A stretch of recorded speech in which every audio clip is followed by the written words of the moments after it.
So of course you learn to speak correct English with practice. You have to practice, practice and practice. But grammar rules are very important. It's like the parts of speech in grammar are like bricks in a building. Just like the size and shape of bricks is important to construct a building, similarly the use of right parts of speech is important to construct sentences.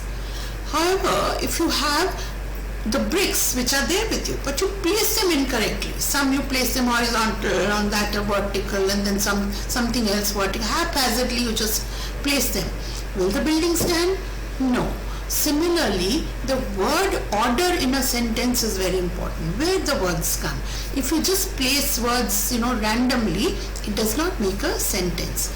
Once the building is constructed, to construct that building or to make the sentence, basically what you need is one subject and one verb. So even a sentence like birds fly is a complete sentence. Birds is a subject and verb is fly. But to make sentences, better, more expressive, we add more to it. So that is why when like a building is constructed, it's made attractive by use of color and paint. So language is painted by use of adjectives, adverbs, then you have phrases, idioms, proverbs and other figures of speech. So then language becomes pretty nice, interesting. Now to learn the rules of grammar, a student, you must be able to identify which part of speech it is. It's not necessarily for you to remember the names, but just to know the usage in the back of your mind, you must know what part of speech a particular word is in that sentence. Like we've studied before, words are not part of speeches. They become the part of speech depending on their usage. Now let's take a sentence. I now see the old man coming, but alas, he has walked with much difficulty. Now this is one sentence which contains all the parts of speech. And then after that, punctuation matters. Where you put the comma, where you put the full stop, where you put inverted commas. Now this whole sentence is in inverted commas. Whenever you put a sentences in inverted commas, it means somebody said it and you are reproducing it exactly like that. You are not reporting it. You are not saying that so and so said this. Now if I was telling you that somebody has said this, I will say that man said that he then saw the man coming. But now I cannot use alas, that was his word, but he lamented that he had walked with much difficulty. So it becomes a totally reported sentence. But because we have used his exact words, we put it in inverted commas. Now let us study this sentence in the different parts of speech. Now the first word is I. I is a single letter and a word. So I is a personal pronoun.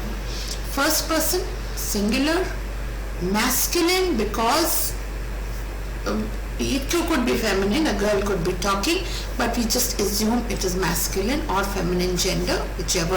If a girl is talking, no, it's not said whether a girl is talking or a boy is talking. So I can stand for anybody. Then it's a nominative case. Nominative is the pronoun is in the subject position. So it is a nominative case, subject of the verb see. The see is the verb. So the subject is I.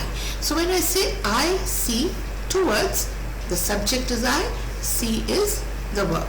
It's a complete sentence also. So now is an adverb of time modifying the verb see. Now see when, now it's saying something about the see. So that is why now is the adverb.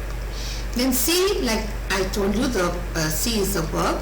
Now what kind of verb it is it? It's an irregular transitive verb, present tense, first person, singular. To agree, it has to agree with the nominative or subject I. So I see. If it was he, then sees. So it is I see. It has to agree with the subject. Now then the is the definitive article particularizing the noun man. So the man means that man. I see the old man coming. That means you have talked about that man earlier. It is that man coming. Otherwise, you will say, I now see an old man coming. So if it is just any man, then you will say an. But now it seems the listener knows who the man is. So the man coming. Old. Old is the adjective used for the man. It is in positive degree qualifying the noun man. Man. Man is a common noun. It's in third person. Singular. Man is somebody else. It's not me. It's not you. So it's somebody else. So it's third person. It's singular. It's not men. So it's singular. Masculine gender. Now we know man is masculine gender. Objective case, because now I was the subject and man is in the object position. So it is objective case. Governed by transitive verb see. Now this man is actually, the verb is see. So this man, this object is also for the verb see. Coming. Coming is the present participle of the verb to come. So referring to the man, man. So man is coming. So we have not used is. Now if you know, since we have not used is I now see that the old man is coming. The old man is coming. But I now see the old man coming. He is coming. We have omitted the is because is understood. Now but is a conjunction. But it's joining the two sentences. I now see an old man coming. He has walked with much difficulty. Now these are two sentences which are joined by but. Now why is but used and not and? Because I see an old man coming, but alas is so sad. So it is contrasting to the man coming is not a bad idea, but what is contrasting is that he is walking with difficulty. So we use but. Alas is an interjection expressing pity or sorrow. Either you're feeling sorry for him, oh poor thing, or you're expressing sorrow, oh gosh, poor thing, he can't walk. Now he is again a personal pronoun. Third person, again singular. Now he is masculine because it's used for the old man. Nominative case, because this is now the second sentence, it is again he is a subject. So he is in the nominative case. And this nominative case is subject of the verb has, not see. Has. He has walked.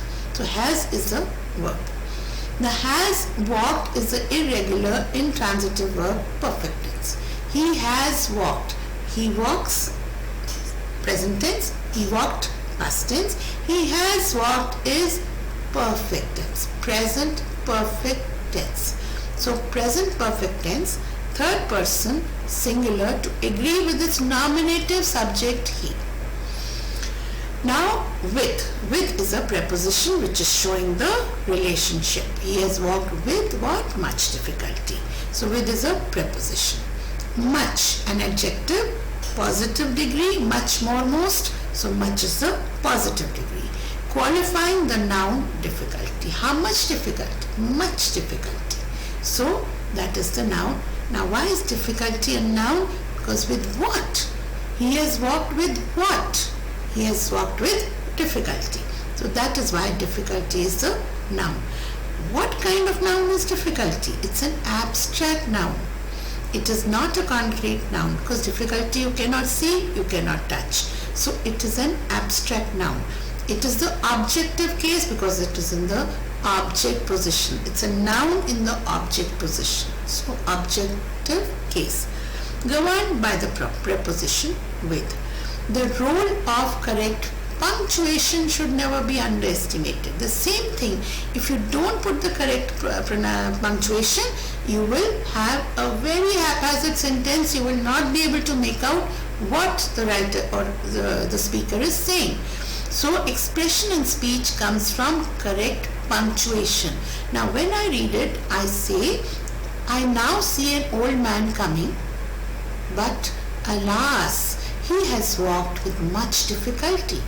Now you see, I have pause after coming, because this is one sentence. I now see an old man coming. But now it's contrast, so again a comma. Alas, exclamatory mark gives me that expression of saying alas. I cannot say alas. I cannot read it like that. I now see an old man coming, but alas, he has walked with much difficulty. It makes no sense at all. So that is why punctuation can alter the meaning of the sentence. So now study these sentences and the meaning of your sentence, these two sentences. Now there are two sentences. Let's eat, Dad, said Manu. In the first sentence, the Dad is saying, you're telling Dad, let's eat. Now Dad, you're addressing Dad.